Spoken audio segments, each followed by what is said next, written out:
ওই আমি যতই চেষ্টা করি যে আমি সকাল সকাল ব্লগ শুরু করব, সেটা আমার দ্বারায় কোনোদিনই হয়ে উঠবে না। তার মধ্যে আবার ছিল সানডে, তো আমার তো আরোই এই ল্যাদ খেতে ইচ্ছে করে। যাই হোক, দুপুরবেলা স্নান টান করে উঠে বসে পড়লাম স্কিন কেয়ার করতে।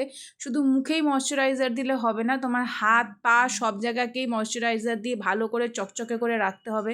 যাই হোক, নিজের চর্চা করে একটুখানি ভগবানের পুজোও করে নিলাম। আসলে জীবনে এত পাপ করেছি, ভাবলাম যদি ভগবানের কাছে একটু ক্ষমা চাওয়া যায়। তারপর এই দেখো, আমি যে ক্যাপসিকাম গাছটা লাগিয়েছিলাম, আমার গাছে কত সুন্দর ক্যাপসিকাম হয়েছে, আর অনেকগুলোই হয়েছে, আর প্রচুর ফুলও হয়েছে। আর আমার এই বেগুন গাছটা দেখো কত বড় হয়ে গেছে।